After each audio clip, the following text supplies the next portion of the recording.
The future ఐసా 2 దశాబ్దాల క్రితం ప్రపంచవ్యాప్తంగా సంచలనం సృష్టించిన పుస్తకం. జపాన్ బాబా వాంగాగా గుర్తింపు తెచ్చుకున్న రియో తత్సుకి రాసిన బుక్ ఇది. ఈ పుస్తకం ఎప్పుడు తెరపైకి వచ్చినా పెను సంచలనమే. ఎందుకంటే అందులోని చాలా విషయాలు జరిగాయి. బ్రిటన్ యువరాణి డయానా మరణం, 2011లో జపాన్ను వణికించిన భూకంపం, సునామీ సహా చాలా విషయాలు పుస్తకంలో రాసినట్టే జరిగాయి.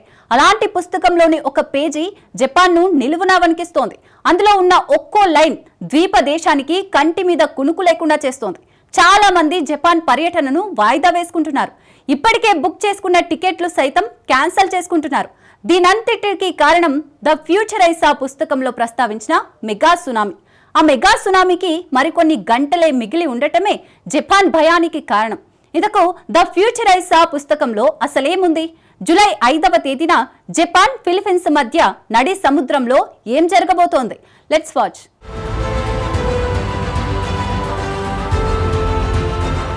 జపాన్ ఫిలిప్పీన్స్ ని మెగా సునామీ ముంచేయబోతోందా? పెను ఉత్పాతానికి మరికొన్ని గంటలే మిగిలి ఉన్నాయా? రియో తత్సుకి ద ఫ్యూచర్ ఐసా పుస్తకంలో అసలేముంది? 2011 మార్చి 11వ తేదీ జపాన్ ప్రజల కలలు కూడా మర్చిపోలేని రోజుది. అందుకు కారణం హిస్టరీలోని అతి పెద్ద భూకంపం జపాన్ను కుదిపేయడమే. అక్కడితో అయిపోలేదు. ఆ భూకంపం మెగా సునామీకి దారితీసి జపనీయులతో పాటు చాలా దేశాలను హడలెత్తించింది. రిక్టర్ స్కేల్పై నాటి భూకంపం తీవ్రత 9.0గా నమోదైంది. దీనివల్ల ఏర్పడిన సునామీకి సముద్ర అలలు దాదాపు 133 అడుగుల ఎత్తుకి ఎగిసిపడ్డాయి. జపాన్ తోహుకులోని మియాకులో ఈ అలల రికార్డు నమోదైంది. ఈ సమయంలో 15,000 మందికి పైగా మరణించారు. ఇప్పటికే దాదాపు 2,000 మందికి పైగా ఆచూకీ దొరకలేదు. సునామీతో భారీ అలలు ఫుకుషిమా దైచి అణు విద్యుత్ ప్లాంటును తాకాయి. అణు కర్మాగారంలోకి ఉప్పు నీరు ప్రవేశించినప్పుడు రియాక్టర్లు కరిగిపోవడం, పేలడం ప్రారంభమైంది. ప్లాంట్ నుంచి భారీ మొత్తంలో రేడియోధార్మిక మూలకాలు లీక్ కావడం మొదలైంది. అణు రేడియేషన్ ప్రారంభమైంది. ఫలితంగా జపాన్ తన అణు విద్యుత్ కేంద్రాలన్నింటినీ 3 ఏళ్ల పాటు మూసేసింది. ఇప్పటికీ నాటి సునామీ ఎఫెక్ట్ జపాన్లో అడుగడుగున కనిపిస్తూనే ఉంటుంది. ఇంతటి భీకర భూకంపం సునామీని ముందే ఓ పుస్తకంలో రాశారు. ఆమె పేరు రియో తత్సుకి. ఇక ఆ పుస్తకం పేరు ద ఫ్యూచర్ ఐసా. దీని అర్థం నేను దర్శించిన భవిష్యత్తు అని. ఇప్పుడు ఆ పుస్తకంలోనే మరో పేజీ జపనీయుల్ని వణికిస్తోంది. ఎందుకంటే ఆ పేజీలోనే మెగా సునామీ ప్రస్తావన ఉంది.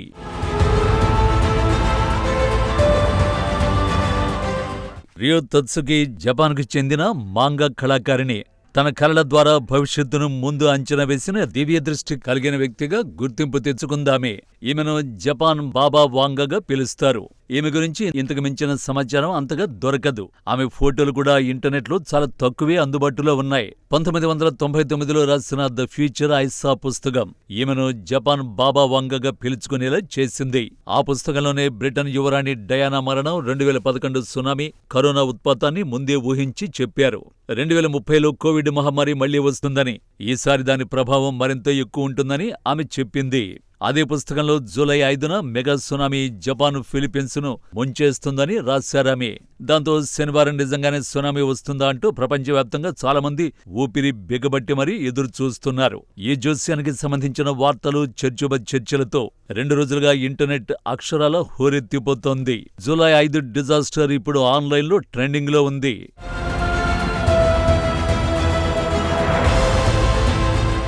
ద ఫ్యూచర్ ఐసా పుస్తకంలోని ఓ పేజీలో జూలై 5వ తేదీ జరిగే పెను విపత్తు గురించి చాలా వివరంగా ఉంది. జపాన్ ఫిలిప్పీన్స్ మధ్య సముద్ర గర్భం ఒక్కసారిగా బద్దలవుతుంది. ఆకాశ హర్మ్యాలను తలదన్నే అంత ఎత్తున అలలు ఎగిసిపడతాయి. లక్షలాది మందికి ప్రాణగండవని వర్ణించారు. జపాన్ ఫిలిప్పీన్స్ మధ్య సముద్ర గర్భంలో టెక్టానిక్ ప్లేట్లు కదలడం లేదా అగ్నిపర్వతం బద్దలవడం వల్ల ఈ విపత్తు సంభవిస్తుందని ఆమె చెప్పారు. ఇది సునామీ లేదా భూకంపం రూపంలో ఉండొచ్చని వివరించింది. సముద్రంలో గాలి బుడగలు వస్తున్నట్టు తనకు కలలో కనిపించిందని ఆమె తెలిపారు. ఇది సముద్ర గర్భంలో అగ్నిపర్వతం పేలడానికి సూచన అని తత్సుకి తన పుస్తకంలో రాసింది. ఈ జోస్యమే జపాన్ పాలిట శాపంగా మారిందిప్పుడు. ఎందుకంటే ఆమె జోస్యానికి శాస్త్రీయ ఆధారాలు లేకపోయినా చాలా మంది ఆమెను నమ్ముతారు. ఈ నమ్మకమే జపాన్కు తీరని కష్టాలు మిగులుస్తోంది.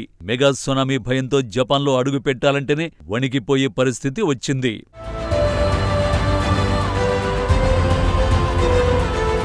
తత్సుగి జోస్యంతో పర్యాటక రంగం తీవ్రంగా దెబ్బతింది.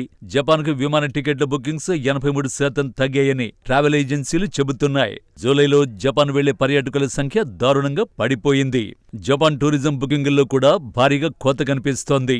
ముఖ్యంగా బోయింగ్ విమానాల్లో చేసుకున్న బుకింగ్లను 15 నుంచి 20% మంది రద్దు చేసుకుంటున్నారు. సునామీ భయంతో ఆల్రెడీ టికెట్లు బుక్ చేసుకున్న వాళ్లు డబ్బులు వాపసు అడుగుతున్నారు. కొన్ని విమానాలే రద్దు చేశారు. హాంకాంగ్ నుంచి వచ్చే విమానాలతో పాటు హోటల్ బుకింగ్స్ 50% పడిపోయాయని బ్లూంబర్గ్ రిపోర్టు తెలిపింది. చైనాతో పాటు థాయిలాండ్, వియత్నాం బుకింగులు కూడా 85% పడిపోయాయట. తాము 80% సీట్లు నిండుతాయని అనుకున్నామని, రిజర్వేషన్లు 40% మాత్రమే వచ్చాయని ఎయిర్లైన్ జపాన్ కార్యాలయం ప్రకటించింది. ప్రస్తుతం ఏ భూకంపం వచ్చే సూచనలు శాస్త్రీయంగా కనిపించడం లేదని భూకంప శాస్త్రవేత్తలు చెబుతున్నా ఫలితం మాత్రం కనిపించడం లేదు. ఇవి భూకంపనలు కాదు, సోషల్ మీడియా కంపనలు మాత్రమే అని చెప్పినా ఎవరూ నమ్మడం లేదు. జపాన్ ఈ కష్టం నుంచి గట్టెక్కాలంటే జూలై 5వ తేదీని దాటాలి. ఆ రోజు రియో తత్సుగి జోస్యం నిజమైతే జపాన్ ఉనికి ఉండకపోవచ్చు. ఈ రెండింటిలో ఏది జరుగుతుందో వేచి చూడాలి.